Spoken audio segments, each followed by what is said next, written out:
Hi. Okay, so I'm going to make 4 lectures on the 19th century world. The first 2 lectures will be on colonialism and imperialism. Well, it's basically the same thing. And the next 2 lectures will be on the reform movements in independent countries in the 19th century. Um, so Europe is going to take over the world, essentially. So I can show you a map of the world in the 19th century. So I can show you a map of the world in 1914 or 1914. So let's do that. And here is share screen. So this is a map of uh, the Dutch East Indies in 1828, but let's do map world 1914. So here is a map of the world in 1914. And that doesn't help. And it looks like this is from like Wikipedia, but that's okay. This is pretty much accurate. So the gray areas are independent countries. So South America, Latin America, including South America, the Balkan countries here, Ethiopia here, Liberia here, what will become Saudi Arabia here, Iran, Afghanistan, Qing China, Tibet, not Tibet, Nepal, and Siam. And among Asian countries, the other independent countries are Japan and the Ottoman Empire. And that's pretty much it.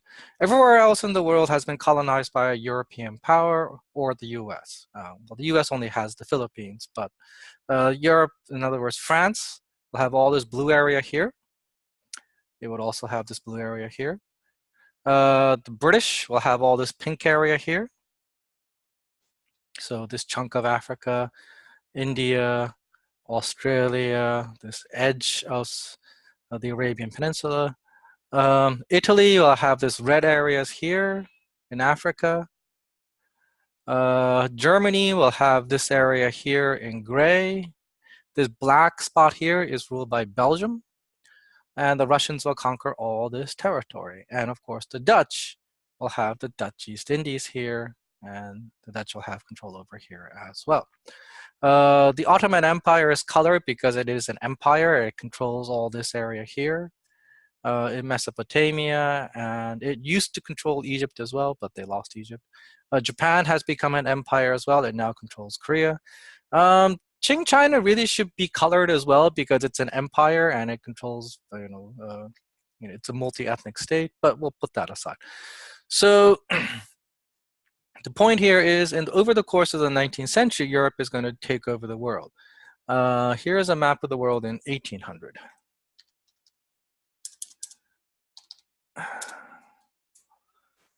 And this is a similar kind of map, and you can kind of see that, vast areas of Africa have not been colonized.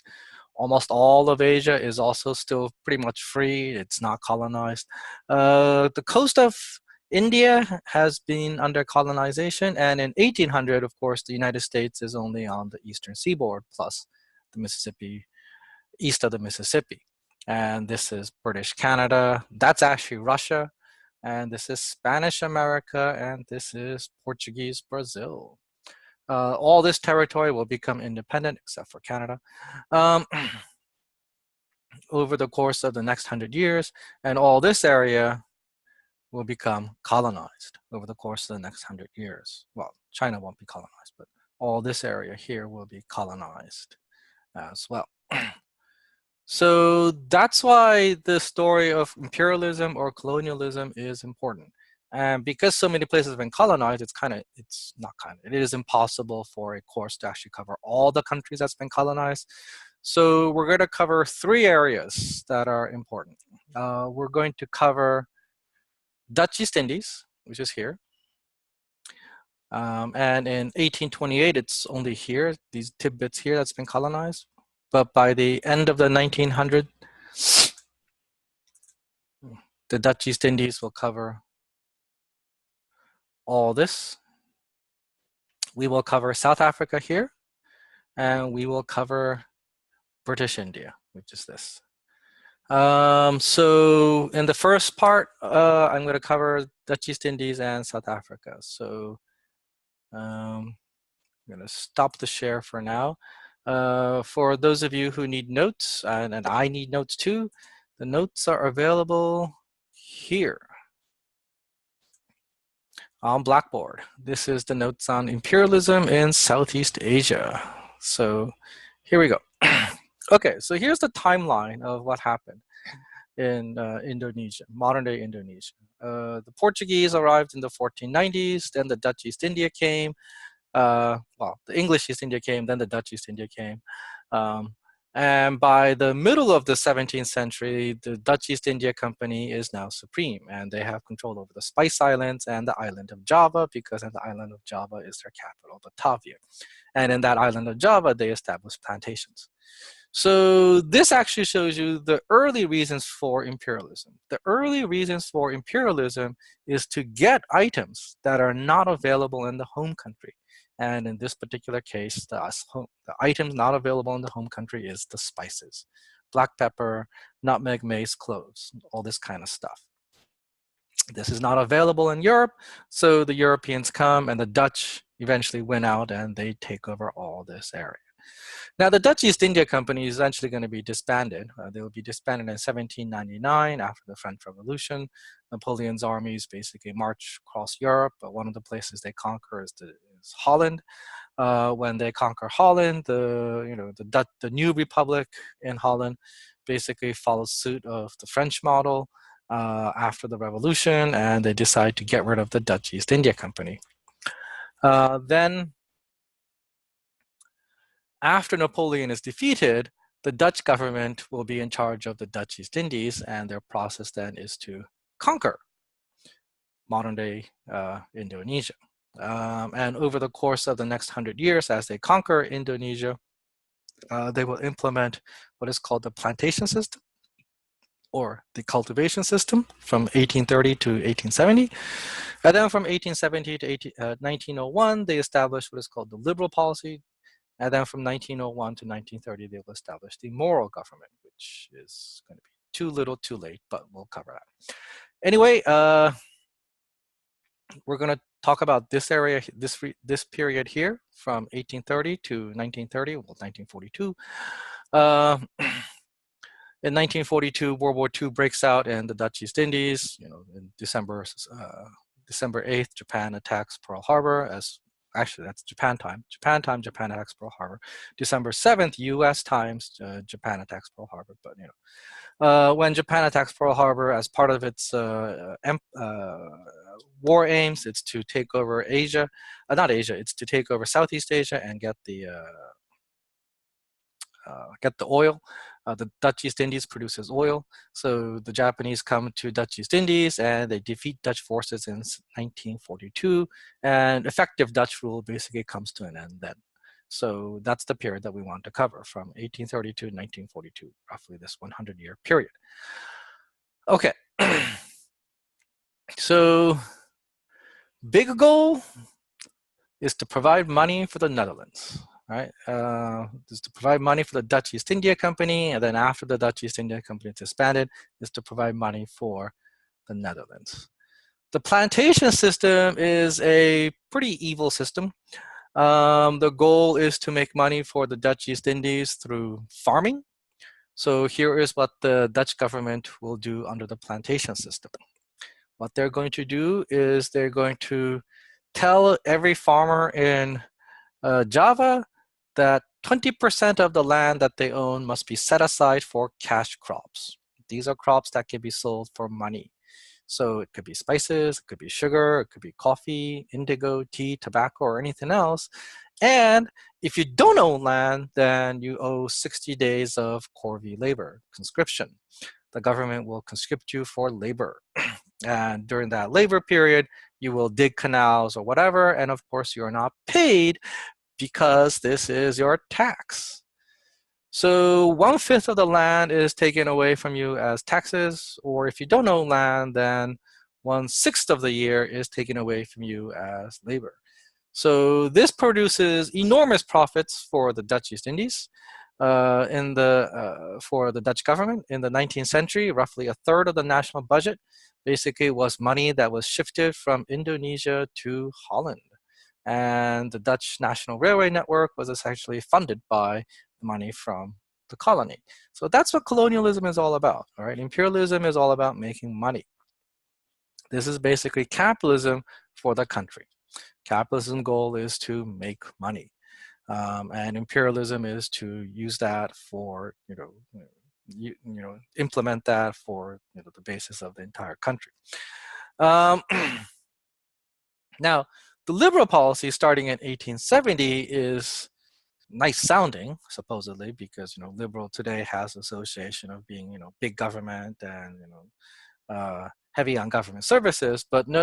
Liberal policy in Indonesia in this period meant that it is going to be liberal for rich people in Indonesia, or it's going to be it's going to allow rich people in Holland to go to the Dutch East Indies and have their own personal plantations.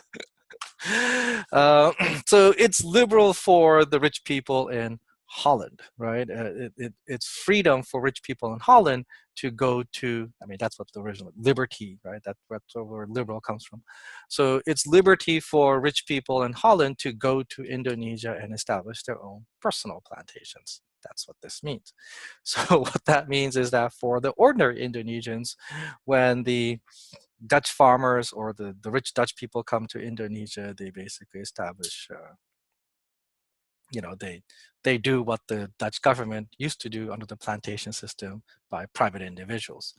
And then finally in 1901, after all this wealth has been siphoned from Indonesia to Holland, the government realizes maybe we went a little bit too far and establishes what they call moral government. And this here is the attempt to allow education for the elites of Indonesia. This government is there to provide a little bit more services for the Indonesian people. In other words, it's to be a little bit nicer to the Indonesian people and to use the tax money from Indonesia for Indonesia. But the tax money is still not spent that much. Tax money is still being siphoned to Holland because that is the goal of imperialism after all. The educational system that's established in Indonesia is primarily for Dutch children living in Indonesia. So it's for the children of the rich people living in Indonesia. But one of the things it does actually do is that they could try to encourage emigration from the island of Java, which is really, really overpopulated at that point. Well, not overpopulated, but densely populated, and move them out to the less populous islands, to the less densely populated islands. So this is the Dutch East Indies. Now, why is this important? Here we go. This is important because, let's stop the share here.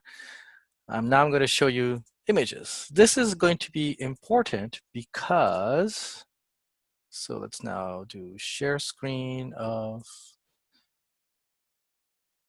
Firefox, because this shows you what imperialism is all about. So if you go to the capital of Indonesia today, which is the city of Jakarta, so I'm going to type in Jakarta and you're going to see this again. So here's Jakarta. All right, oops. Yeah. This is the capital of Indonesia, Jakarta. And at night, it looks like this. And during the day, it looks like this.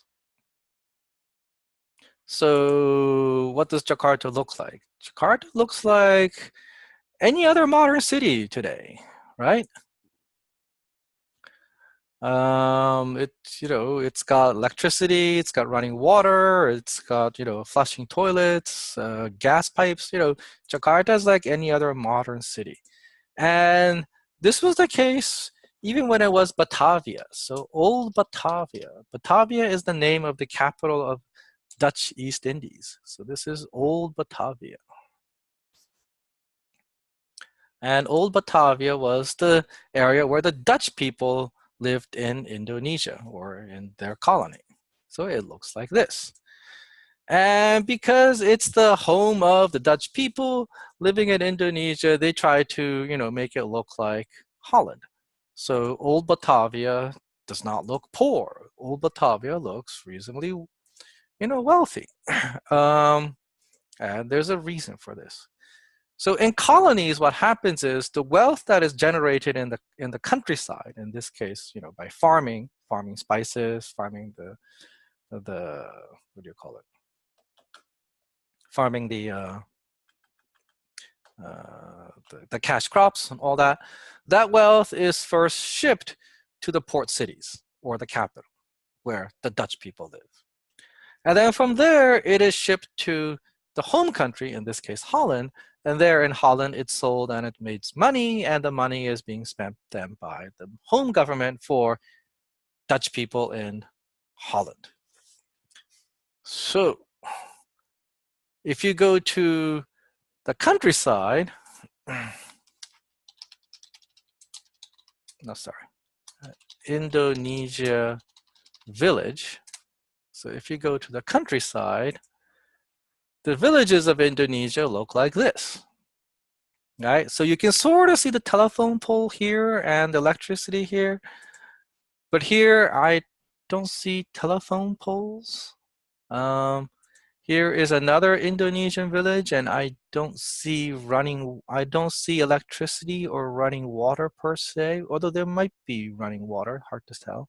But I don't think there's gas lines here. Here is another photo of a village of Indonesia. So the money that's shifted from the countryside, from the villages, do not get spent in the villages. All right. That's what happens under imperialism. The money is generated, the wealth is generated in the countryside, but that wealth is then shipped to the capital or to the port cities where the Dutch people live. There it's spent for the benefit of the Dutch people, not necessarily for the benefit of the Indonesian people. And then from there, it is siphoned off and shipped to the home country. This is where it's completely different from a country like, say, America. So America in the 19th century was also a farming country. So I don't know how many of you have seen this show, but there was a show called The Little House on the Prairie. And Little House on the Prairie in the 19th century looked like this. Well, that's actually the cast. But you can sort of see the back here, that's the barn. You can see the house there, that's the house there. And as you can tell, the house did not have running water, it did not have electricity, it did not have gas lines and all that kind of stuff. Yet, in the 20th century, all those things are now available in the countryside of America, right? Whereas it's not in Indonesia. Why? That's the difference between living under an imperial government that has imperialism and a democratic or representative government that is democratic. So in the Little House on the Prairie, these people are not colonists. They haven't been colonized. So they generate wealth on the land. In this case, they probably grow wheat. I think that's wheat in the background there. They grow wheat. The wheat makes money. They sell the wheat they make extra wheat and they sell that wheat to the cities and they make money. So what happens to that money? Well, it's collected as tax money, but then that tax money is reinvested in the countryside. Because if you don't reinvest in the countryside, this guy here who has the right to vote is not going to vote for the politician who didn't reinvest, right? If the politician takes that money and spends it all in Washington, D.C., he's going to say, why do I vote for this guy? I'm going to vote for another guy who says, I'm going to spend the tax money here at home. So that's what happens. This is essentially the pattern that you're going to see in third world countries all over the place. Third world countries today are usually former colonies. And in former colonies, that is precisely what happened. The wealth that is generated is not spent in the colony itself. The wealth that is generated is generally siphoned to the home country. And if the country is too poor to even do that, then yeah, the home country is going to spend money on the colony to maintain the colony, but they're certainly not going to try and do anything to try to make lives in the colonies better. So this is one pattern that you're going to see. Now, there is actually another pattern in a neighboring country. So this is the Dutch East Indies.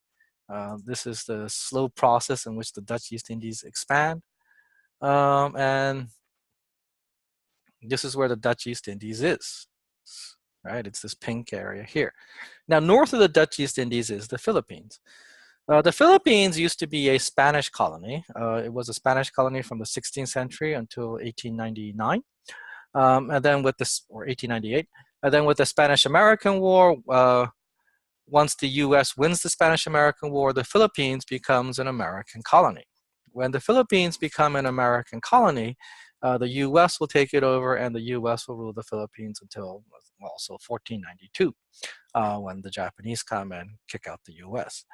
So the Philippines is actually an important story, which I'm not going to talk about too much in detail, but it's an important story because this is the other pattern of imperialism.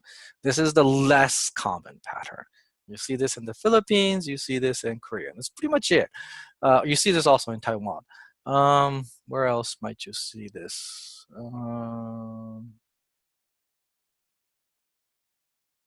Hard to say. There aren't that many places that implement this type of imperialism. But this type of imperialism is rare, but exists.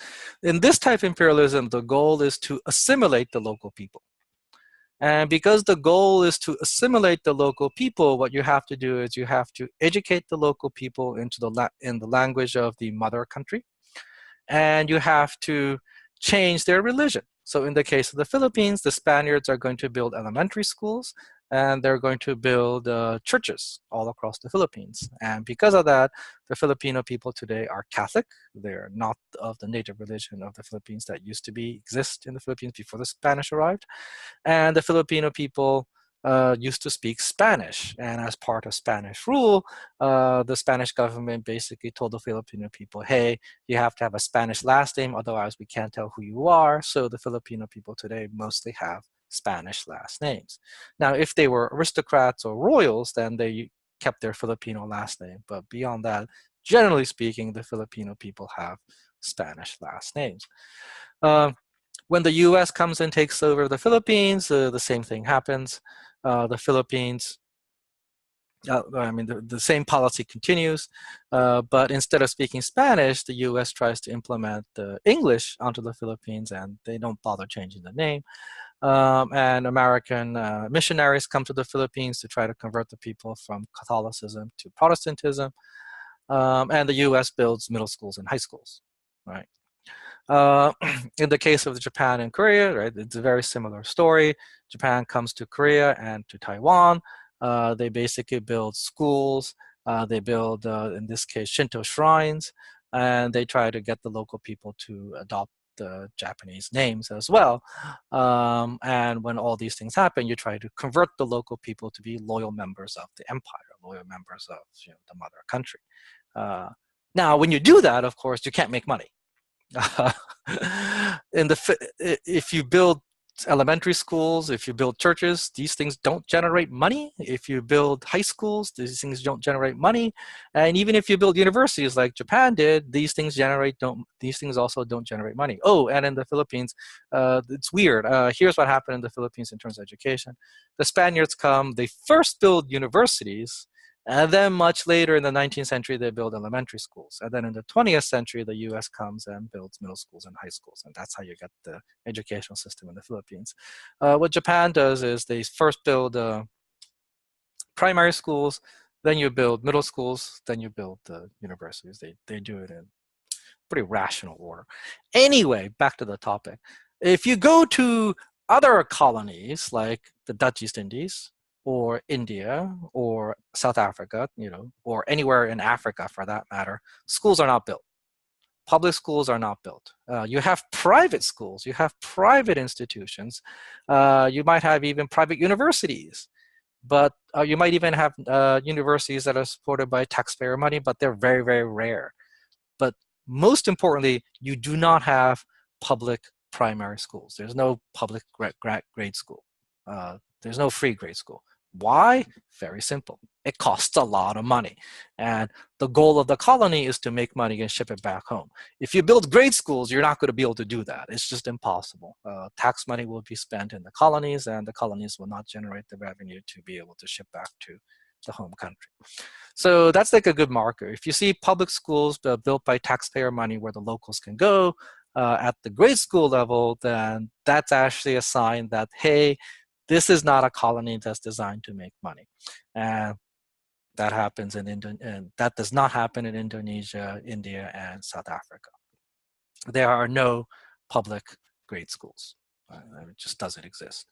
In India, for example, I'll talk about India later, but for India example, the local Indian officials, both Indian and British, basically say number of times to the government, hey, we should build primary schools because it's good for the education in general is a good idea. But each time they propose this, it's shot down because the colonial government says, this costs money. Why do we want to do this? We want to ship money to not to Holland. We want to ship money to Britain. So no. So there you go. Okay, so that's actually a pretty important story of the Dutch East Indies. So the next place we're going to cover is South Africa.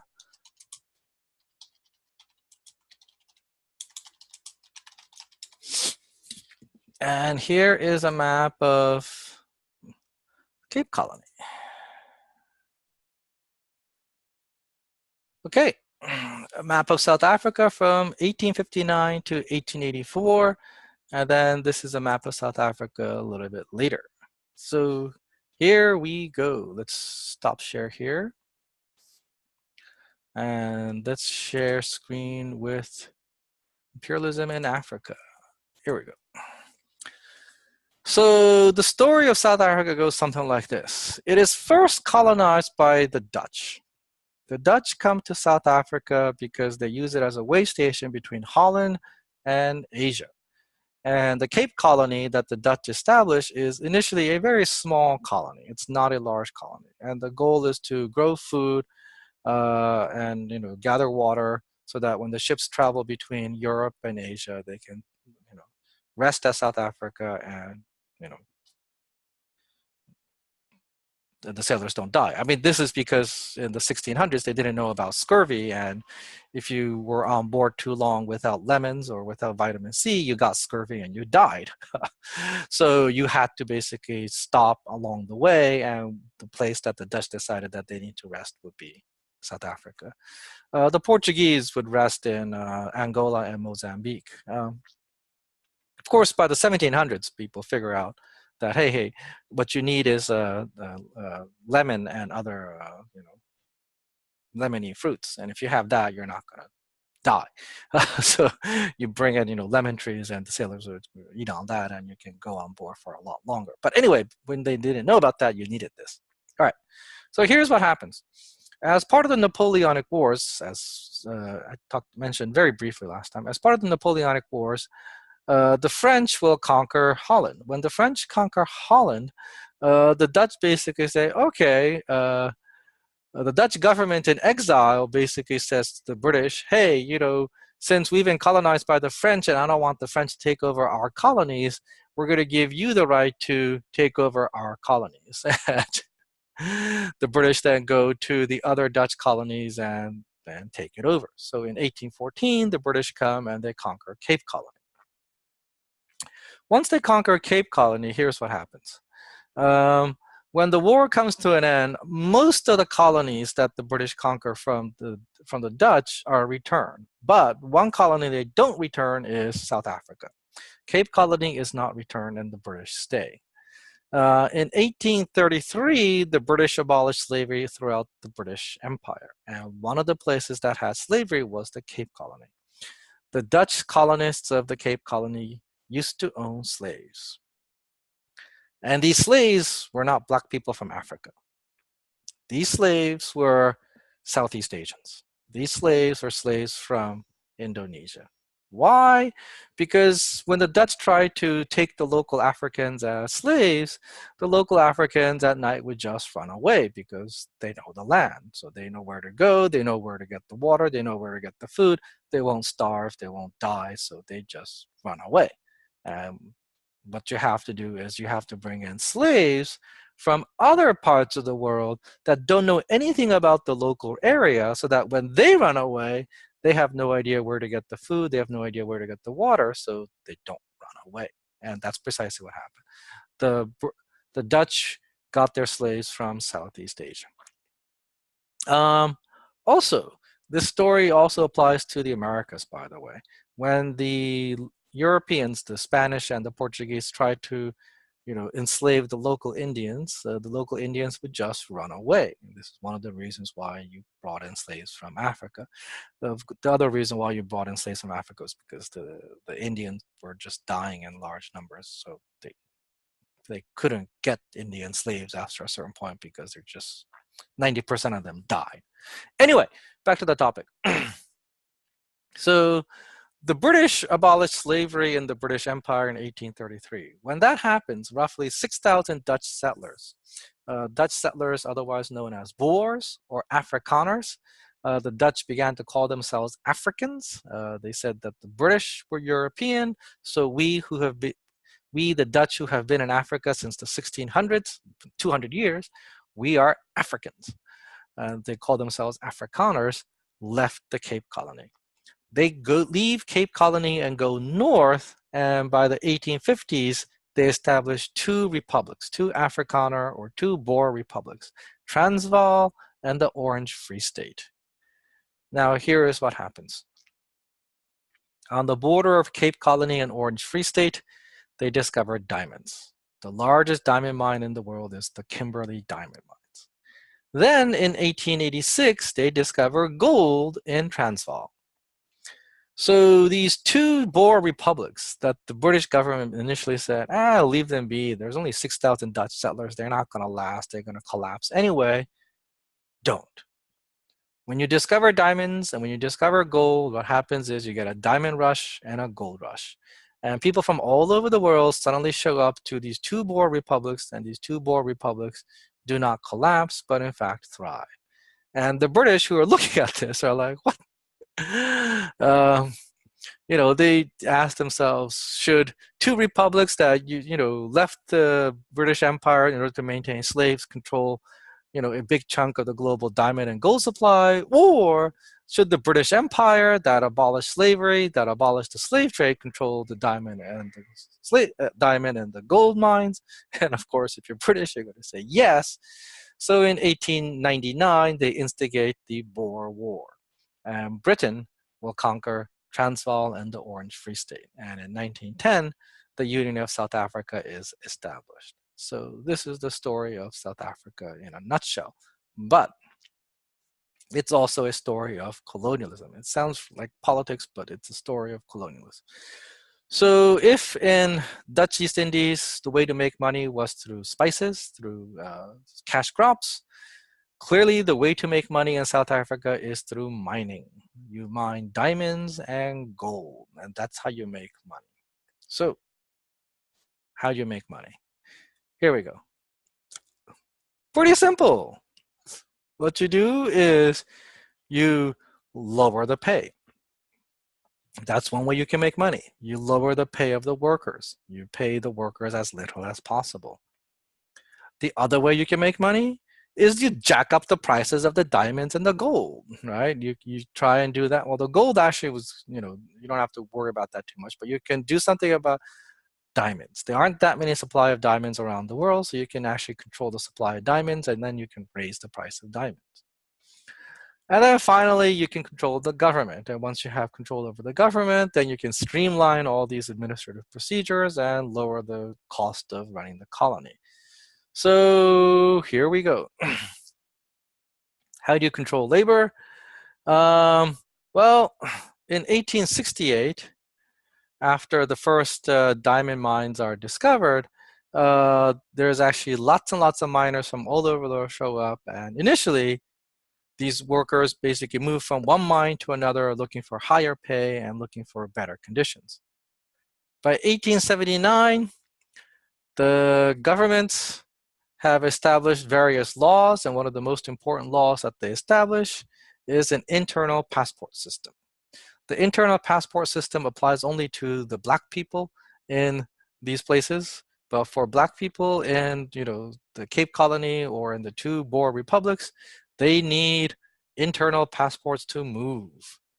So once you can actually control the black people from moving, control the black workers from moving, you can basically then lower the pay, or you don't have to raise their pay anymore, right? If they don't like their job, well, tough. You can't go to a better paying place.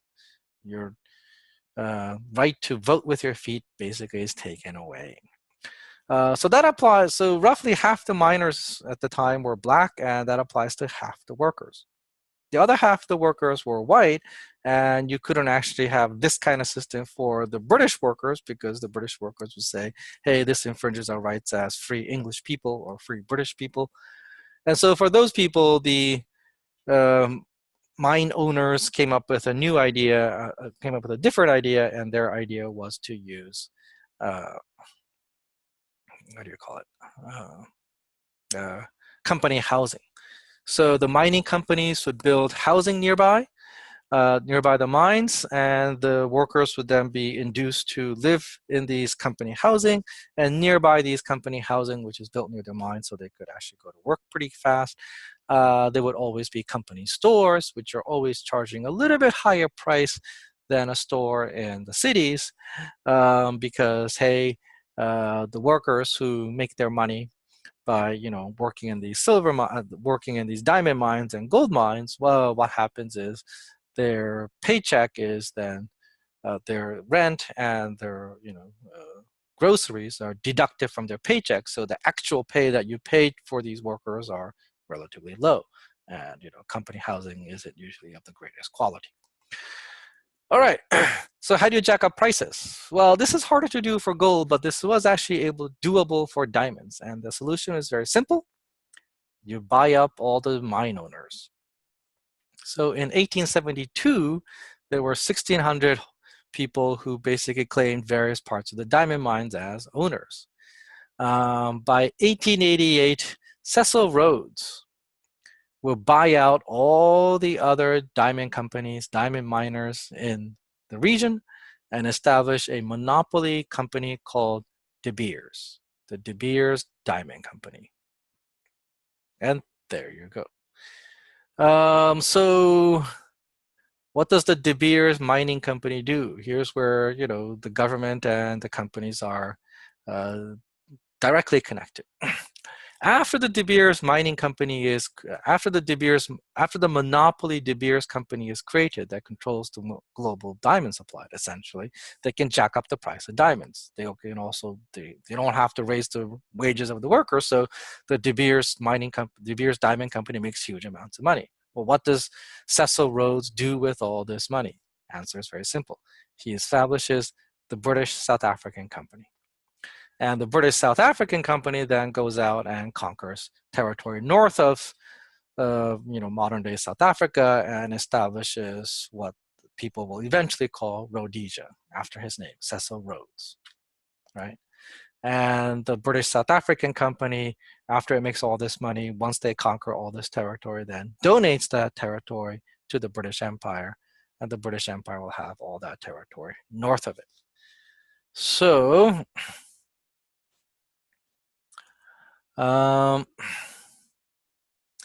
let me do a new share. And here it is. All right. Rhodesia is this territory here, and actually further north. So map of the British South Africa. The British are conquering all this territory, but map of Rhodesia. So Cape Colony was down here. This is the Orange Free State. This was Transvaal. And here is Rhodesia. Rhodesia is all this territory north of Transvaal, all the way up to the British Congo. And the goal for Britain was to go all the way from Cairo, Egypt, to Cape Colony here. They wanted to go a north-south route. The French wanted to do an east-west route.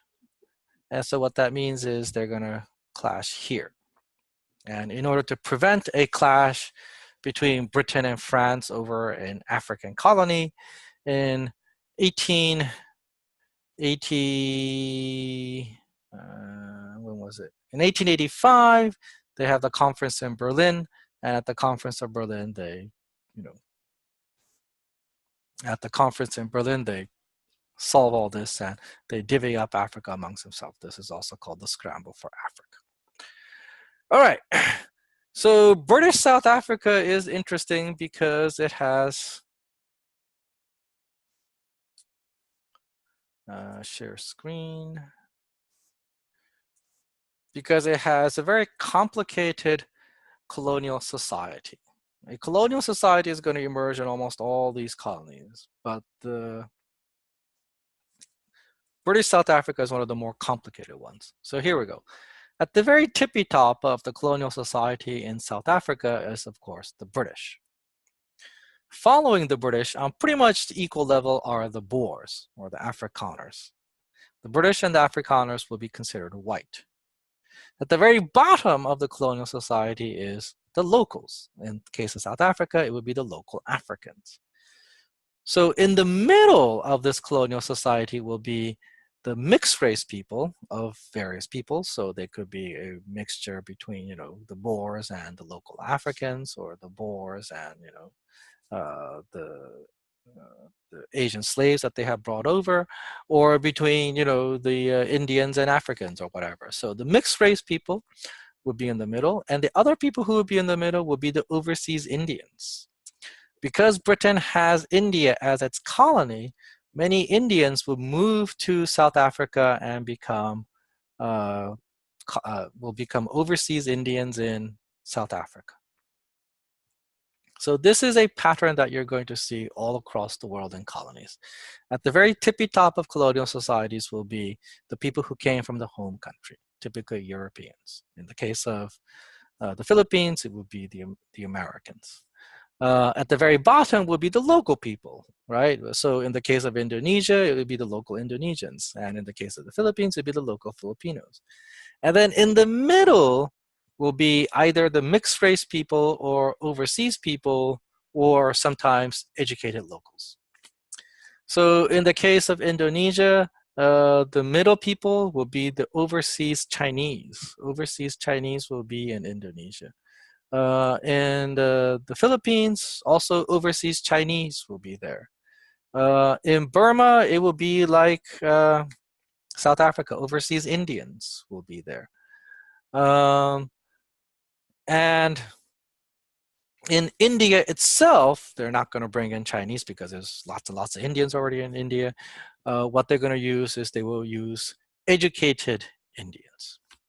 So why is there a need for this middling group in between the locals and the people on the top? Well, if you stop for a moment and think about it, it's pretty freaking obvious. If you are British and you are in the colonies, you're not going to bother to learn the local language, right? I mean, why would you? So that means someone's got to be able to interpret between you and the local people. Who is that going to be? That would either be the people who came from overseas and who will, be an intermediary, or they would be the mixed race people who are the descendants of these, of the mixed, who are the descendants of, mixed marriages, which aren't exactly encouraged at the time, or they would be the educated locals, the locals who can speak the language of the colonial masters. Right? That's why you need a middling group. It's pretty obvious. The other reason why you need a middling group is because the people on the very top don't trust the locals. And of course, the locals don't like the people on the very top. I mean, they don't have to see them often, but you understand that, you're being gypped. So you will have to rely on somebody else to get taxes from the local people. And that would be either the overseas people or the educated locals. The educated locals will have this weird situation where they are from the local society, but culturally they are, neck deep in the home country's culture. So, there are a lot of colonial literature talking about this kind of cultural divide. Okay, now here's something that's very interesting. Remember that I said that education was something that was basically not encouraged, or it was not something that was done by tax money in colonies, because the goal of the colony is to make money. So there's very little educational opportunities. In the case of Africa, in all of the entire continental Africa in 1900, there are only 4 universities. I mean, Africa is the second largest continent on the planet. It's larger than North America, and there's only 4 universities in all of Africa, and none of them accept Black people. Now, if you are Black and you live in Africa, if you're African and you live in Africa, you know that the way to get ahead is to get an education, right? Because the people in the middle are educated Africans, especially, maybe not in South Africa, but especially in places like French Africa. But even in South Africa, there are educated Africans who are employed by the local colonial government. So you know that the way to get ahead is through education. If you are poor, you can't get an education because you don't have money. But if you are an African aristocrat, or if you are a descendant of an African royal, you have money, right?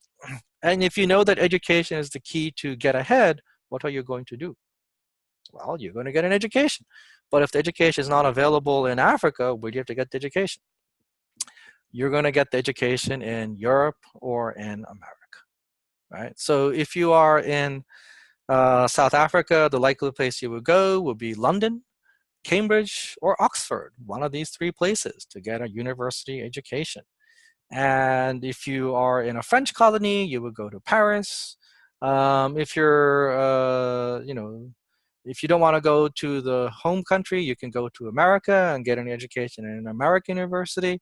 Howard University is a traditionally Black university in America, and it accepted a lot of African overseas students. And what do you learn in these places? Do you learn how to serve your colonial master? No, right? These are universities in the Britain, France, or America. So if you're in France, you learn life, liberty, and equality. No, liberty, equality, and fraternity. If you are in America, you learn life, liberty, and the pursuit of happiness. Wow, I can't believe I mixed those I jumbled those 2 together.